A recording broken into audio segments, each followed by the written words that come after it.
दोस्तों, सितंबर में होने वाली ब्रिक्स समिट जिसमें दुनिया के बड़े लीडर्स भारत में आने वाले हैं। रूस, ईरान और चीन की तरफ से कंफर्मेशन मिल चुकी है कि पुतिन, शी जिनपिंग और ईरान के प्रधानमंत्री भारत आ रहे हैं। तो वहीं इस मीटिंग से पहले अब भारत और रूस ने अमेरिका को सबसे बड़ा झटका दे दिया है। दोनों देश अब आपसी व्यापार और खासकर बड़े डिफेंस डील्स में पेमेंट को आसान बनाने के लिए अपनी नेशनल करेंसीज यानी रुपए और रूबल में सेटलमेंट बढ़ाने पर काम कर रहे हैं। इतना ही नहीं, दोनों देशों के बीच होने वाले कुल सेटलमेंट में करीब 96% पेमेंट अब नेशनल करेंसीज में हो रही है। भारत और रूस के बीच लंबे समय से मजबूत ट्रेड और डिफेंस रिलेशन रहे हैं। दोनों देशों के बीच तेल, फर्टिलाइजर्स, मशीनरी, डिफेंस इक्विपमेंट और दूसरे प्रोडक्ट का बड़ा कारोबार होता है। लेकिन इंटरनेशनल बैंकिंग सिस्टम में रेस्ट्रिक्शन और सैंक्शन की वजह से रशिया के साथ पेमेंट करना कई बार मुश्किल हो जाता है। इसी समस्या को देखते हुए भारत और रूस अब अपने डायरेक्ट पेमेंट मैकेनिज्म को और मजबूत कर रहे हैं। भारत के रशिया में एम्बेसडर विनय कुमार ने बताया है कि दोनों देशों के संबंधित अथॉरिटीज पेमेंट सिस्टम को आसान बनाने पर लगातार काम कर रहे हैं। इसके लिए Indo Russian working group on banking and finance बनाया गया है। इसमें दोनों देशों की मिनिस्ट्रीज और सेंट्रल बैंकिंग इंस्टीट्यूशन के रिप्रेजेंटेटिव शामिल है। ये ग्रुप मैसेजिंग सिस्टम और पेमेंट मैकेनिज्म के टेक्निकल एस्पेक्ट्स पर चर्चा कर रहा है ताकि दोनों देशों के बीच फाइनेंशियल ट्रांजैक्शन ज्यादा आसानी से हो सके।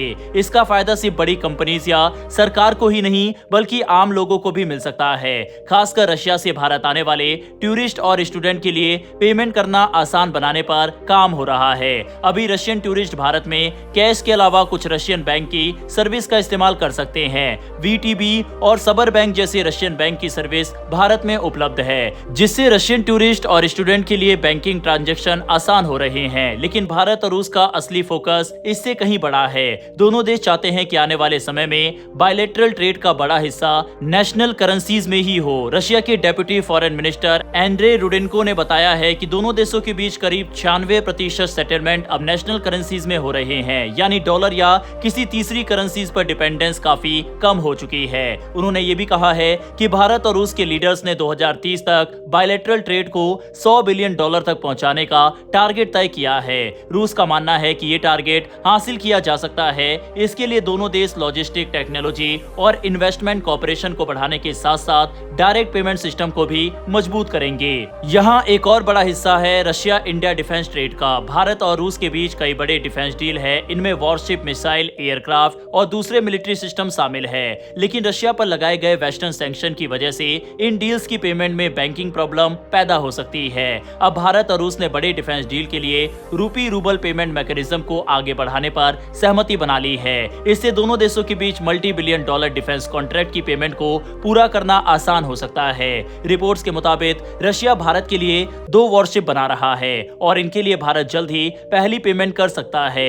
इन डिफेंस कॉन्ट्रैक्ट की पेमेंट रुपए और रूबल में करने की व्यवस्था तैयार की गई। ये व्यवस्था इसलिए महत्वपूर्ण है क्योंकि रशिया के डिफेंस सेक्टर पर यूएस और दूसरे वेस्टर्न कंट्रीज के सैंक्शन है। अगर किसी देश की कंपनी रशियन डिफेंस इक्विपमेंट खरीदती है तो उसे सैंक्शन का रिस्क हो सकता है। इसी वजह से इंटरनेशनल बैंक्स भी कई बार रशिया से जुड़े ट्रांजैक्शन को लेकर काफी कॉशियस रहते हैं। भारत के लिए प्रॉब्लम यह है कि उसे रशिया से बड़े डिफेंस कॉन्ट्रैक्ट की पेमेंट करनी होती है, लेकिन ट्रेडिशनल इंटरनेशनल बैंकिंग सिस्टम में हर ट्रांजैक्शन आसानी से नहीं हो सकता। ऐसे में डायरेक्ट रुपए रूबल मैकेनिज्म एक अल्टरनेटिव रास्ता देता है। हालांकि इसका मतलब ये नहीं है कि सैंक्शन का पूरा रिस्क खत्म हो गया है। रिपोर्ट के मुताबिक कुछ ट्रांजैक्शन अब भी इंटरनेशनल पॉलिटिक्स डिसीजन और पॉसिबल सैंक्शन से प्रभावित हो सकते हैं। इसीलिए भारत और रूस पेमेंट मैकेनिज्म को ज्यादा रिलायबल और इंडिपेंडेंट बनाने की कोशिश कर रहे हैं। ये पूरा मामला सिर्फ रशिया के साथ ट्रेड तक सीमित नहीं है। भारत पिछले कुछ समय से अलग अलग देशों के साथ लोकल करेंसीज में ट्रेड बढ़ाने की कोशिश कर रहा है। इसका एक कारण यह है कि अगर इनिशिएटिव ट्रेड में केवल 1 या 2 मेजर करेंसीज पर ज्यादा डिपेंडेंस हो तो सैंक्शन, बैंकिंग रेस्ट्रिक्शन या करेंसी रिलेटेड प्रॉब्लम का असर सीधे ट्रेड पर पड़ सकता है। भारत और रूस के मामले में ये कॉपरेशन इसलिए भी महत्वपूर्ण है क्योंकि दोनों देशों के बीच एनर्जी ट्रेड भी काफी बड़ा है। रशिया से भारत बड़ी मात्रा में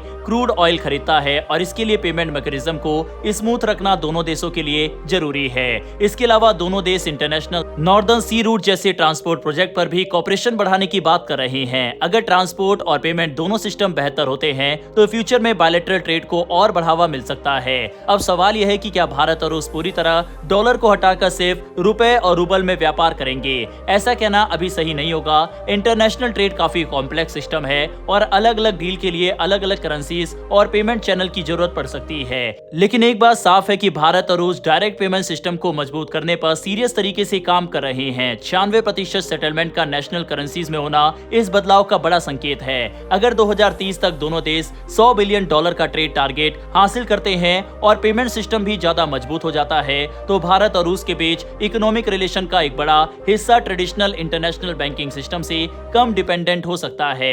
डिफेंस डील में रुपया और रूबल के इस्तेमाल की व्यवस्था भी इसी दिशा में एक महत्वपूर्ण कदम है। इससे दोनों देशों के बीच बड़े कॉन्ट्रैक्ट की पेमेंट को सैंक्शन और बैंकिंग रेस्ट्रिक्शन के बीच मैनेज करना आसान हो सकता है। अब आने वाले समय में देखना होगा कि ये पेमेंट मैकेनिज्म कितना इफेक्टिव साबित होता है और भारत और रूस के बीच ट्रेड बढ़ने के साथ इसका इस्तेमाल कितना बढ़ता है। बहरहाल दोस्तों, अक्सर जो हमारा मेन स्ट्रीम मीडिया होता है वो इस तरह की न्यूज को नेगलेक्ट कर देता है। हमारे चैनल पर वर्ल्ड अफेयर्स और फॉरेन पॉलिसी से जुड़ी इस तरह की वीडियो डेली अपलोड होती है। अगर आपको इस तरह के टॉपिक में इंटरेस्ट है तो आप नीचे दिए गए सब्सक्राइब बटन को प्रेस कर बेल आइकन को दबा सकते हैं, जिससे हमारी डेली ऐसी वीडियो आप तक सबसे पहले पहुंच सके।